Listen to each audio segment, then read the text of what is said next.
अस्सलाम वालेकुम व्यूअर्स। ये है chapter 5 interference of light waves और इसमें हम टॉपिक पढ़ेंगे।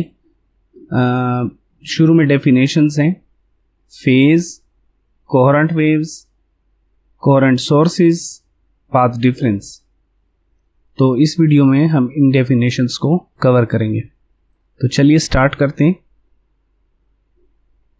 सबसे पहले फेज। किसी भी वेव को हम, ये हमारे पास वेव है साइनोसॉइडल वेव, इसको हम एक रोटेटिंग वेक्टर के प्रोजेक्शन से, वर्टिकल प्रोजेक्शन से जाहिर कर सकते हैं। यानी इस वेव की जो हाइट है ये वेक्टर है जो एंटी क्लॉकवाइज डायरेक्शन में रोटेट हो रहा है। इसका जो y कंपोनेंट होगा या वर्टिकल प्रोजेक्शन, उसकी वैल्यू के लिहाज से हम वेव को प्लॉट करते हैं या पॉइंट लगाते हैं वेव का।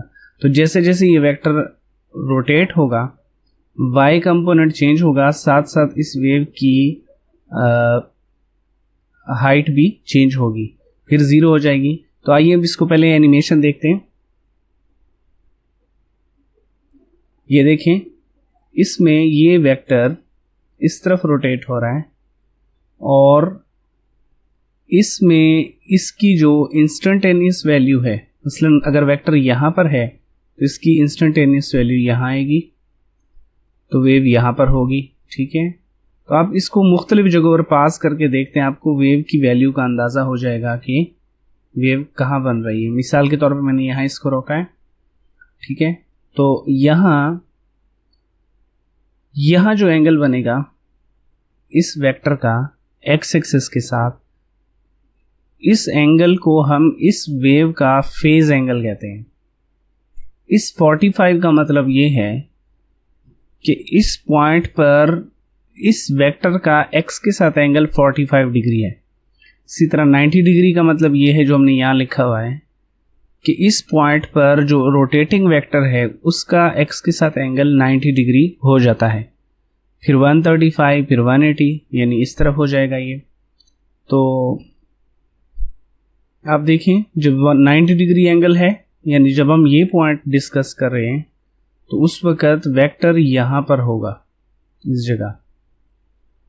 तो इसी तरह जब एंगल होगा 180 डिग्री तो उस वक़्त वेक्टर यहाँ पर होगा, इस जगह पर। इस फिगर में जो फेमस एंगल्स जो हम ज़्यादातर यूज़ करते हैं वो हमने देखे यहाँ पे, एक 0 डिग्री, एक 90 डिग्री, 180, 270 और 360। तो ये एंगल आपने याद रखने हैं। इन एंगल्स में ये याद रखना है कि जो क्रस्ट है उसकी पीक 90 डिग्री पे बनती है, उस वक्त फेज एंगल 90 होता है। स्टार्ट होती है 0 डिग्री से और ख़त्म होती है 180। ट्रफ स्टार्ट होता है 180 से, पीक बनती है 270 पे और ट्रफ ख़त्म होता है 360 पे। तो इन एंगल्स का एक्स एक्सिस के साथ ताल्लुक नहीं बल्कि वेव की शेप के साथ है। मिसाल के तौर पे यहाँ देखें, इस फिगर में हमने पहले ट्रफ बना दिया है और फिर क्रस्ट। तो अगर आपसे पूछा जाए कि यहाँ फेज एंगल कितना होगा इस जगह पर वेक्टर का, तो इस जगह फेज एंगल होगा, क्योंकि हमने ऊपर पढ़ा है कि ट्रफ स्टार्ट होता है 180 से, तो हम इसको 0 नहीं कहेंगे, ये ट्रफ शुरू हो रहा है तो ये 180 एंगल बनेगा यहाँ पे। ठीक है, उसके बाद पीक बनेगी 270 और फिर नेक्स्ट जो ख़त्म होगा जहाँ ट्रफ वो होगा 2 पाई या 360। इस तरह अगर इस फिगर में आपसे पूछा जाए कि यहाँ फेज एंगल कितना बनेगा, तो आप फिगर वेव की फॉर्म देखें। ये है क्रस्ट और क्रस्ट की पीक वैल्यू है, तो क्रस्ट की पीक वैल्यू होती है 90 डिग्री पे और क्रस्ट ख़त्म होगा 180 या 2 पाई पे और उसके बाद ट्रफ शुरू होगा 270।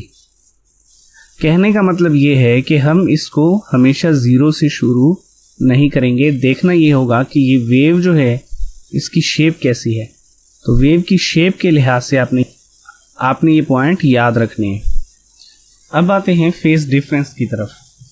तो इस फिगर में देखें, एक वेव फॉर्म ये है और एक वेव फॉर्म ये है। हमने मुख्तलिफ पॉइंट्स पर फेज एंगल लिखे हुए हैं। इस वेव का फेज एंगल देखें 0, 90 और 180। इसी के सीधे नीचे है दूसरी वेव, उसका एंगल स्टार्ट से ही, क्योंकि ये क्रस्ट का पीक है तो ये 90 डिग्री, ये 180 और ये 270। तो फेज डिफरेंस का मतलब ये है कि दो वेव्स के दरमियान फेज एंगल्स में कितना फ़र्क है। तो हम मुख्तलिफ पॉइंट्स पर डिफरेंस चेक करेंगे। मतलब मसलन हम इस लाइन के ऊपर चेक कर लेते हैं, इस यहाँ एंगल 90 है, यहाँ 0 है, तो डिफरेंस हो जाएगा 90। इसी तरह इस लाइन के ऊपर चेक करें, यहाँ 180 है, ठीक है, और यहाँ 90 है। इस लाइन के ऊपर चेक करें, यहाँ 270 है, यहाँ 180 है।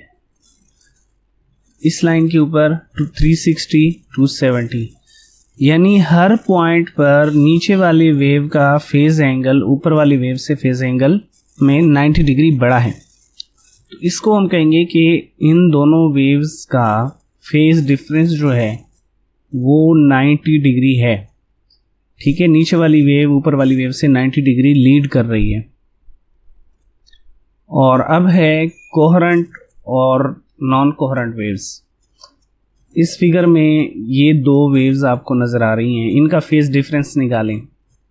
अगर फेज डिफरेंस हर पॉइंट पर सेम हो स्टार्ट से लेकर एंड तक, तो ऐसी वेव्स कहलाएंगी कोहेरेंट वेव्स। और अगर उनका फेज डिफरेंस मुख्तलिफ हो तो वो नॉन कोहेरेंट वेव्स कहलाएंगी। इसको चेक करें, इसका डिफरेंस निकालें। 0 और 90 का डिफरेंस है 90, 90 और 180 का डिफरेंस है, मतलब स्ट्रेट रखना है, ठीक है, इस तरह चेक करना है। तो आप जहाँ भी चेक करेंगे डिफरेंस 90 डिग्री आएगा। तो ये जो दो वेव्स है आपस में ये कोहेरेंट हैं, क्योंकि इनका फेज डिफरेंस कांस्टेंट है। या तो 0 होना चाहिए, होना ही नहीं चाहिए, या अगर कोई नॉन ज़ीरो वैल्यू है तो वो चेंज नहीं होनी चाहिए। ऐसी वेव्स को हम कहते हैं कोहेरेंट। अब इस फिगर में देखें, स्टार्ट में देखें, इसका भी 0 है, इसका भी 0, डिफरेंस आ जाएगा 0। लेकिन इसकी फ्रीक्वेंसी और वेवलेंथ में फ़र्क है, नीचे वाली वेवलेंथ शॉर्ट है। तो अब नेक्स्ट किसी पॉइंट पर जब हम निकालेंगे, मसलन हम इस लाइन पर निकाल लेते हैं, ऊपर एंगल 180 है, नीचे 180 से ज़्यादा है, तो डिफरेंस 0 नहीं आ रहा। यहाँ डिफरेंस 0 था, यहाँ डिफरेंस 0 नहीं आ रहा। इसी तरह यहाँ 360 है और यहाँ ऊपर 270 है, नीचे 360 के नज़दीक है, तो यहाँ कोई और वैल्यू आ रही है। इस जगह डिफरेंस निकालें, 360 है, नीचे 450 है, तो कोई और वैल्यू आ रही है। हर पॉइंट पर डिफरेंस चेंज हो रहा है। फेज डिफरेंस अगर कांस्टेंट ना हो तो ऐसी वेव्स को हम कहते हैं नॉन कोहेरेंट वेव्स। ये नॉन कोहेरेंट वेव्स हैं। तो चलिए इसकी रीडिंग कर लेते हैं। Phase, quantity which gives position and direction of motion of oscillating particle, यानी जो फेज एंगल है उससे ऑसिलेशन का पता चलता है, उस एंगल से कि वेव की क्रस्ट बन रही है, ट्रफ बन रही है, या वो मीन पोजीशन पर है। इस एंगल को हम फेज कहते हैं या फेज एंगल भी कहते हैं। Phase coherent, two waves which have same phase or constant phase difference are called coherent. जिनका फेज डिफरेंस, जैसे हमने पीछे एग्जांपल में पढ़ा, जिनका फेज डिफरेंस चेंज ना हो।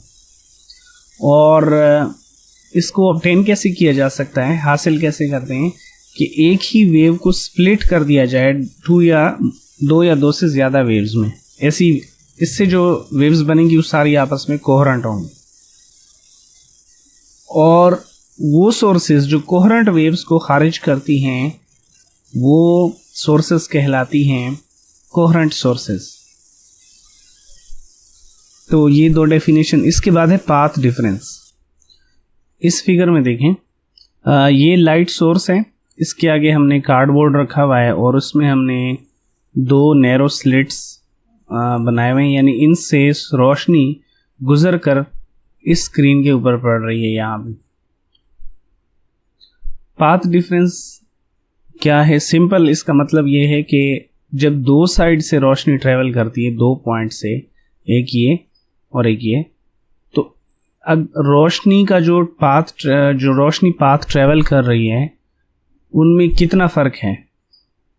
ठीक है, मिसाल के तौर पे हम स्क्रीन पे कोई पॉइंट यहाँ ले लेते हैं, आप कहीं और भी ले सकते हैं। यहाँ से जो लाइट ट्रेवल करके आएगी वो कम फासला तय करेगी बनिस्बत इसके, नीचे वाली लाइट ज़्यादा फासला तय करेगी।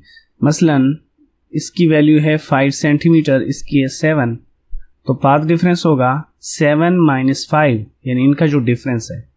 ठीक है, इसी तरह अगर हम ये पॉइंट सेंटर पर ले लें तो इस लाइट को और ये लाइट जो फासला ट्रेवल करेगी दोनों इक्वल होंगे, तो इनका पाथ डिफरेंस आ जाएगा इसका और इसका 0। अच्छा, इसके बाद इसी तरह जितना आप पॉइंट आगे पीछे करेंगे रेस का पाथ डिफरेंस चेंज होता जाएगा। जितना पॉइंट दूर लेंगे उतना इन दोनों रेस का जो फर्क है वो बढ़ता जाएगा। मसलन इसका 7 हो गया है, इसका 10 है मिसाल के तौर पे, तो अब 3 हो गया, पहले 5 और 7 2 था। तो इस तरीके से पाथ डिफरेंस कहते हैं दो रेस का डिफरेंस पाथ का। ये फिगर आपको नजर आ रही है। फर्ज करें हम यहां से परपेंडिकुलर ड्रा कर लें, तो ये लाइन और ये लाइन इस परपेंडिकुलर से लेकर ये आपस में इक्वल हैं। ये फासला इजाफी है जो नीचे वाली रे कर रही है कवर ऊपर की निस्बत। इसकी वैल्यू फाइंड करने के लिए हम इस ट्रायंगल को ले लेते हैं। फर्ज करें ये जो साइड है ये डी के बराबर है, स्लिट के दरमियान जो डिस्टेंस है, और इसको हम कहेंगे थीटा। तो सामने वाली जो साइड होती है वो है डी साइन थीटा। ठीक है, इस फिगर को मैंने यहां बनाया है। इसमें देखें ये ट्रायंगल है, ये परपेंडिकुलर ड्रा किया हुआ है, ये पाथ डिफरेंस है जिसकी वैल्यू निकालनी है, ये डी है। तो थीटा के सामने ये जो बनेगा इसको हम कहेंगे डी साइन थीटा, और ये इक्वल होगा R2 - R1। मतलब इसमें से ये माइनस करेंगे तो बाकी ये रह जाएगा, और इसको हम कहेंगे डी साइन थीटा। तो बुक में यही लिखा हुआ है कि difference in length of path travel by two phase coherent waves to reach a point P from two phase coherent sources S1 and S2। यानी जो इसमें डिफरेंस होगा उसको हम पाथ डिफरेंस